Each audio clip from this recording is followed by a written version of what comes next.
Hey guys, Matt Andrews here with Jerry Green. How's it going, man? What's up, man? Man, it's good to see you. Good to hang with you, man. Yeah, I mean, likewise. we know, you guys know Jerry Green. He's one of the top authorities on sales training in the real estate investing space, the REI Sales Academy, I'm sure you've heard of. That's what I think a lot of people know about you, right? And they know the brand, and they know the students and the people you help, and they know you as a closer, somebody who gets deals done. But I kind of want to go back to before that, right? Okay. I want to talk because you learned everything that you learned. You teach everything that you teach because you've done it in your business. You've done it at a high level for quite a while. But I don't really know how you started. I don't know, like, what were your first deals like? How did you get into real estate? So kind of take us back. How did you even get into real estate? What were you doing before that? And then Sure. And then we'll kind of just walk through and. Well, let's kind of go back to the time when the dinosaurs were around. Right, exactly. the time before, the land before time. Yeah. So, well, actually, Matt, that goes back to early 90s, actually. Yeah. So, early 90s, I was in a position where I was actually working with my father in the electrical contracting Where business. did you live? Where did you? In Springfield, Ohio. Okay. Yeah, Yep. it was over in Springfield, Ohio. And I was actually born and raised there. And we basically, my father and I had, my dad had been doing electrical contracting business for years, and I was in a position where it was just kind of followed in his steps. Yep. You know, with So school you'd for watched that. him work as an electrical Yep. contractor. Helped him when I was little. Yeah. Okay. You know, I Yeah. remember being very little, and I remember going out on projects with him on a Saturday when I wasn't in school, and you know, him tying a piece of wire to my belt loop and say, "Crawl back in that hole. I'm going to drill down." Then you poke it up to the hole. Breaking 100 child labor laws. Yeah, yeah. You can't do that today. Don't pay attention This to is the the rat back in the Yeah, hole. no, this is the 80s, right? Yeah. No, okay. So you watched your dad as a kid. So you had some familiarity with some, construction, or at least on the absolutely. electrical Yeah, side. yeah. So you saw houses being renovated. All You the saw time. things being fixed up. So that's kind of in your blood a little bit. Okay. Yeah. So we were cruising along in that, and let's see, I really, I started doing that, and then it was in the mid '80s. I went into the Air Force first. Okay. I went in that, and I ended up going into the area of civil engineering.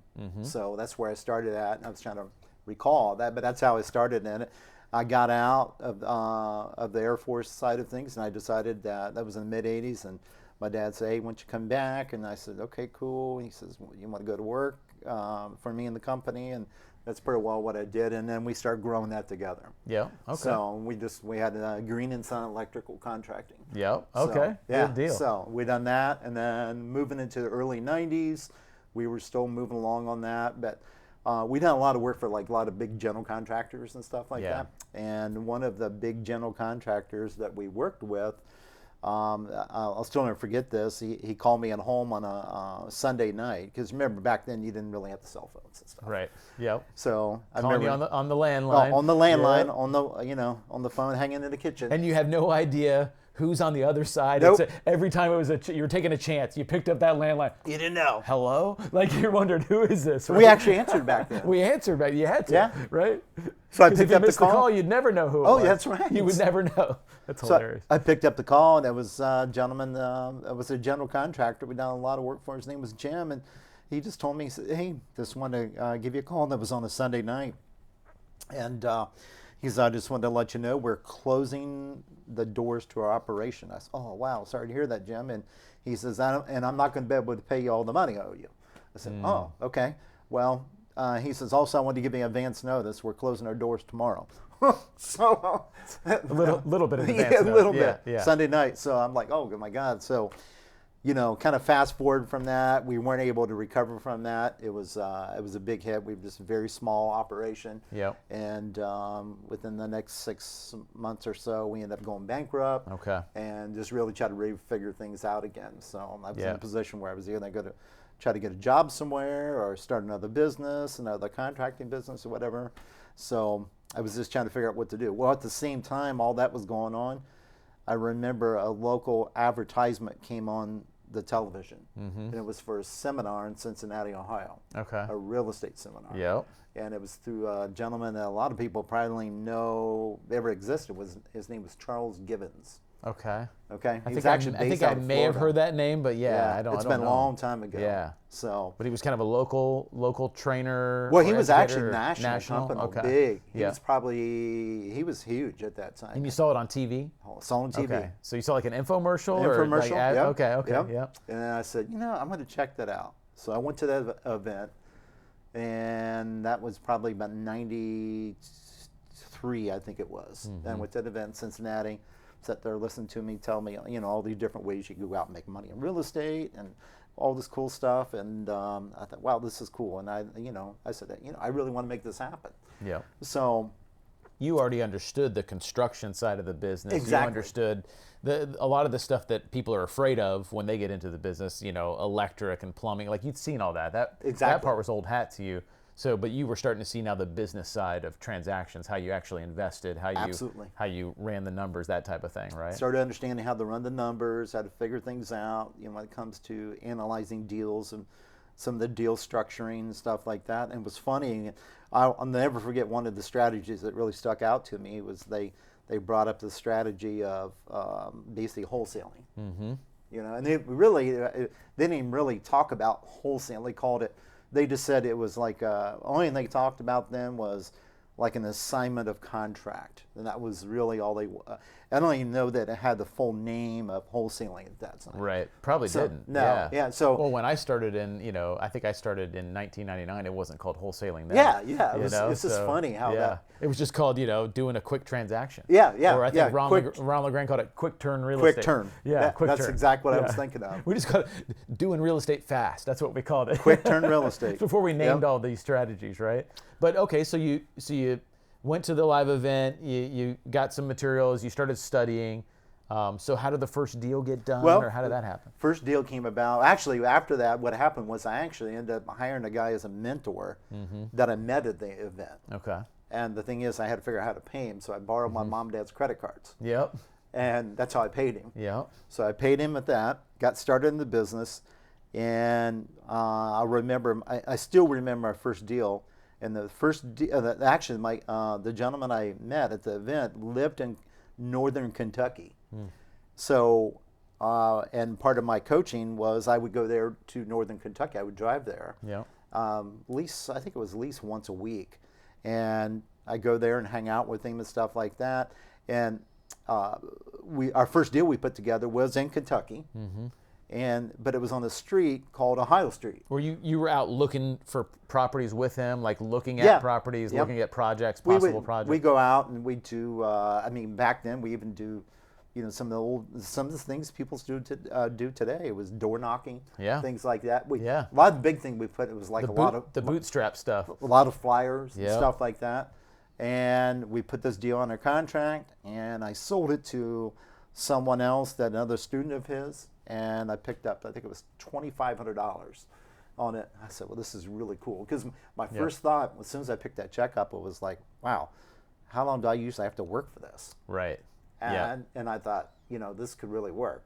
So that was pretty well the beginning of it right there. And I made a decision that, obviously I had to generate money to take care of the family and things like that. So I really started focusing on just that strategy. Yep. And so let me provide some context here. So you had an electrical engineering or you had an electrical contracting business with your dad. Right. Civil engineering background. Civil engineering background. The rug kind of got pulled out from you when one of your main partners went out of business, and so that company went under.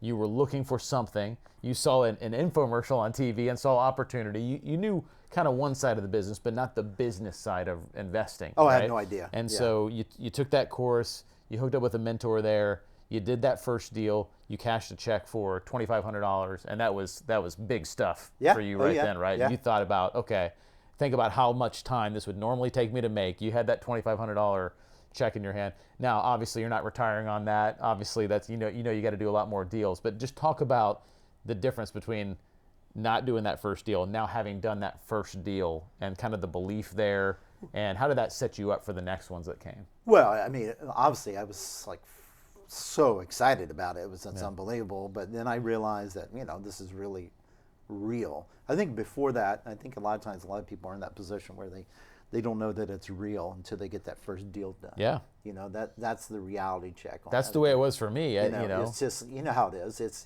just like, man, does this really work? This is stuff they just talk about on TV, things like that, and you know, or back then it was cassette tapes. Right. You know, Yeah. you know, is this the stuff they just talk about on, you know, on TV and cassette tapes? So that's, you know, it took it from that position of just thought to reality, and so that really changed things for me. And I was like, man, I'm going to make this. I'm going to make this happen. And I had to. Yeah. So that was another big thing too. That I think, you know, I was in that position where I had to make this happen because, you know, I went back and talked to my family about it, and they told me you need to go get a job, you know, Yep. somewhere.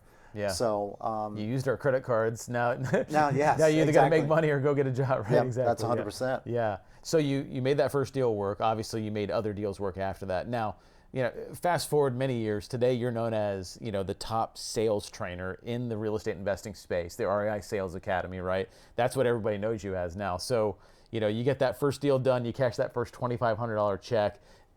Fast forward all these years later, you're the top sales trainer in the nation, right? When did you figure out what you now know about sales and how to negotiate the deals? And was that something that you brought in naturally? Was that something you learned? Did you use those skills on that first deal that made you that $2,500 check? Like, when did the sales aspect come into it? I was horrible at first. You were terrible at sales? Yeah, I was really bad. So that first deal, it got done, but it wasn't because of your expert sales abilities. No. Well, when did that Far from that, Matt. Yeah. I mean, I think it was interesting in that because when I first started out on things, I took the traditional selling method that majority of the people out there actually even still operate on today. Traditional sales. Traditional sales, Yeah. and that's going in and you're meeting with a client in person. You're talking to them over the phone, and it's pretty well, you know, to the point where you're just going in, hey, you know, can I show you something? And then it's, you know, present, you know, hit the benefits, you know, the features and all these things here on it. Talk down the house, Yeah. right? That's what all the... And then just close, Yep. hardcore close. And, you know, pretty well beat them up, type close. Yeah. You know, and that's the way I was taught. You know, hardcore sales tactics, boiler room type tactics. Exactly. Car sales type. Yep, you got to use car manipulation, salesperson. all Yeah. that kind of stuff, right? Yeah, and that kind of is traditional sales, right? There's an element of like manipulation There in is. a lot of sales. It's, classic well, it's sales. come down to it's pressure, and that's one of the things that, you know, and I know that, you know, it's, you know, that's what a lot of us were trained on, and that's what I was trained on when I first started, was that pressure. And, you know, it's like, you know, you're in a pressure position. You're, you know, you're to the point where you're telling them that their house is pretty well a piece of crap, and you know, take this. You probably won't get anything better than this. Right. You know, that type of thing. But that's what you were taught. Planting the seeds of fear and the pain and Exactly. and sticking the knife in that pain and twisting it and everything. Right. But your approach, and I've seen this, and I know people you've trained. I know other successful businesses that are plugged in with your system, and their whole team is plugged in with your system. Your strategy, that's not the feeling I get from the way you teach. 100%. Right. So you have a much more, when you're talking to a home seller, a distressed seller, a motivated seller, your approach is much more consultative, informative. It's almost like you're providing a service to them and being overly transparent about exactly the way things work, right? Yep. So that's a far cry from where I started. traditional sales, boiler room. You know, think about that movie Boiler Room with Ben Affleck, you know, where they're just sell, and, you know, just get rid of it at all cost or whatever it is. You have a much more, it's really more problem solving. Yes. And offering a service and an opportunity, right? So And that's how I started, you know, when Yeah. I started on that. But it just, you know, Matt, what was kind of take off from what we were talking about earlier. What was interesting was, after doing that for a few years, I knew something was off on it, but I didn't know what. And didn't feel right. Yeah, it just didn't feel right on it. And then I realized that if I went in and I started seeing this, that I started really going in and listening to people and figuring out, like, solutions for their problems and stuff, I noticed that my conversion started going way up. Yep. And it was a big change. So when you were focused more on solving the problem, kind of putting yourself in their seat and approach it from that direction, you felt better about it, number one, but number two, you saw a direct correlation to more business and better business, and it just helped close more deals. Yeah, it helped close more deals, and also I had more fun with it. Right. Okay, and I think that's a big thing, because when you go into a sales situation where you're stressed, the seller can pick up on those vibes too. Sure. So I'll never forget That'll going kill in. a deal, right? Yeah, like one that I'll never forget. I worked with, it was an elderly lady. She was really nice. We just were clicking right along. I was out at our house, and and this is when I started really just becoming myself more on things. And I'll never forget, I said, "Hey, you want to play a little game?" She said, "Sure." I said, "Let's do this." I said, "Here's a pen. You write down a number, and I'll write down a number, and you write it in the palm of your hand. And on the count of three, we'll go 1, 2, 3, and open it. And then we'll see where we're at on numbers." She goes, "Okay." Yeah. So, and I'd done that. Have fun with it. Yeah. And then we weren't too far up, but the thing about it, she laughed. Yeah. And she says, "I think I can work with you." And I thought, wow. Yeah. This is a different approach.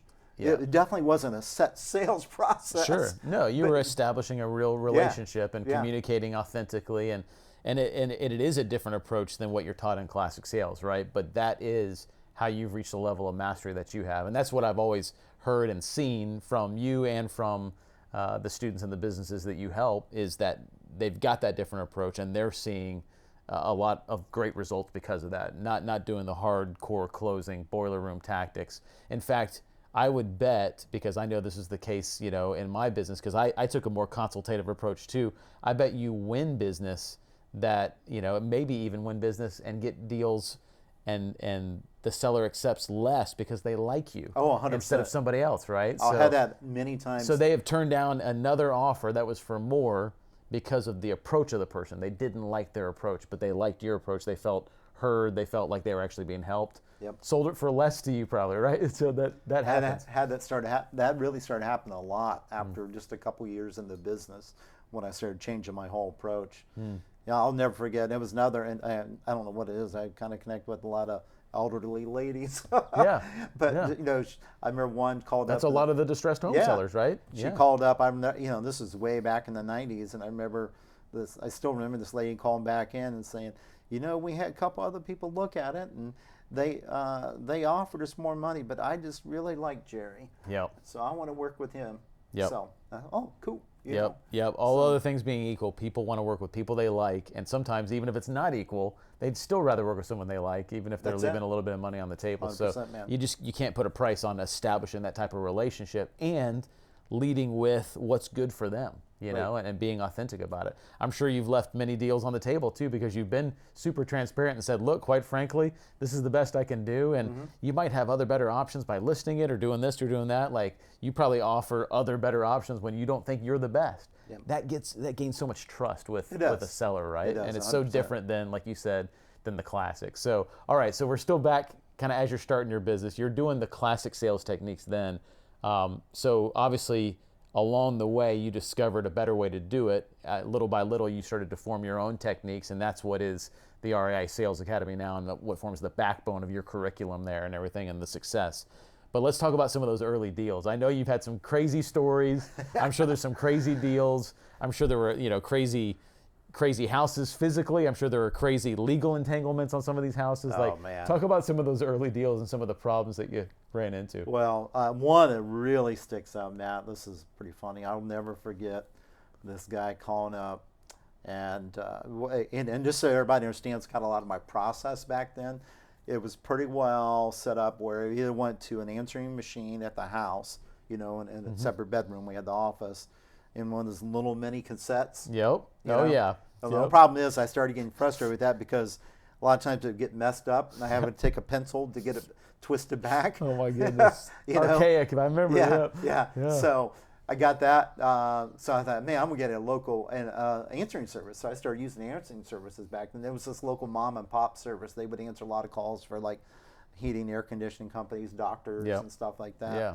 And these ladies would take the calls, and then what would happen was they would turn around and send me a digital page. I get right on my side. Yep. So, and of course back then it was pretty well known that the only people that had digital pagers back then was either a doctor or a drug dealer. Yeah, right. That's the only ones I knew. So, you knew if a kid at school had a beeper, you knew what was going on there. Yeah. So I get this. So they went to the answering service. The answering service would beep you. Yes. And then you would.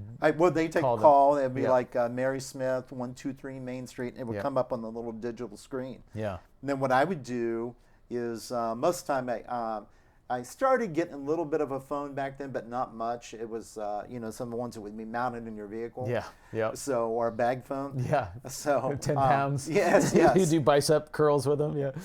So most of the time I went to a payphone. Yep. So I would get the call, then I'd drive to a payphone, call her up, say, okay, great, I'll be over in a few minutes, or I'll be over this afternoon, check the property out. And I'll never forget one. So this gentleman called up, and he's like, hey, I want to sell my house. I said, okay, cool. And I started going through some questions and stuff. I said, okay, let me come out and take a look at it. Because that's the beginning, that's the way I've done all of the deals. Sure. So he says, the only thing is, when you get to the house, he says, you're going to have to go around to the back. And he says, just, and if you're coming to this time, I will watch for you. He says, now when you come to the back of the house, just, you know, wave, because I got a lot of dogs. Mm-hmm. I said, okay. I drove up. This house was rough. Yeah. I mean, it was bad. And they had this big fence, but the fence was not just around the back of the house. It was the whole freaking house. So I thought, okay. So I was in the back, and this dude comes out, and he's got this long beard. He looks like it looked like he could have been in ZZ Top. Yeah. That's what I was thinking. Yeah, I was thinking the same thing. And he walks out, and he's this little guy, and he's just waving. He goes, and he's out, like, I don't know, he's probably a couple hundred feet away, because it's a pretty big distance there. And he goes, go through the gate, then come in the doghouse. Like, what? And so I came through the doghouse? So I go through the gate, and the only way to get into, like, he had like double fence, the only way to get into the area where the actual house was, I had to crawl through a doghouse. Oh my goodness. No joke. That was And the front entrance. That was to the back. Yeah, but that was the entrance to the house. Yeah. And so I had to go through, and he had like 2 doors on it, the rounded doors, like, and I had to go in through. The world? What does this guy do? It was gross. And Is that how he got in and out of his own house? that's how he got in and out of his house. Now, chances are this guy's not leaving his house too much, maybe, but if he were to leave and go to the store, he's going through the doghouse. Out the exterior doghouse Yeah. to get to his car. So That's just picture a amazing. house, this little house, sitting in this big lot, So funny. and then all fenced in, and then it's got a kind of a center fenced in area around the house. But that area, there's only one entrance into that little fenced in area, which takes you to the door to the house, and that's a doghouse. Oh my goodness. So I had to go crawl through the doghouse. So I crawl through the doghouse, I get to the other side, and then he takes me on in. And of course, the inside of the house was absolutely disgusting. I went in there, and I don't know how he was living. It was a doghouse, basically. He was just He was just a visitor. Oh, I bet in he his had, dog's house. He had to have, I don't know, 30, 40 dogs. Yeah. And it was just disgusting. Went in the house, and I mean, This sounds like next level, though. I mean, we've all, if you've been in real estate investing for any period of time, you run into some cat houses, right? Oh, yeah. You run into some animal houses, some weird things, some customized, architecture, stuff like that. But this sounds like it was literally like a dog house was built around a house almost, and it was claimed by the canines. It was bad. That's hilarious. Man. That was, so this is one of your. Did you end up doing that deal, or was that I just? did. We actually ended up. No, I didn't fix it up. We just wholesaled it. Okay, good for you. Yeah, we wholesaled it and didn't make much on it, but we made a little bit on it and stuff. But I mean, people were buying, Stuff like that, they're so full of dog feces, just all kinds of stuff Oh, like that that. was- yeah. We had one, early on where I had to pressure wash the inside of the house and along with the outside, literally rip up the carpet and then just pressure wash the whole interior. That's amazing. But that's the kind of stuff you run into. So that's hilarious, though, a dog house built around an actual house. So Yep. you wholesaled that one, but that was a dicey one. Yes. And I'm sure you got a bunch more. Oh, man. Yeah. We'll get into some others. There was but some crazy ones over the years. I know we gotta call it here for a minute, but we're gonna come back together and talk more later. I want to get more into a couple of the crazy stories from some of those early days, especially, right? Because that's where I know you were jumping in and out of houses, all day long, and probably have all kinds of crazy stories.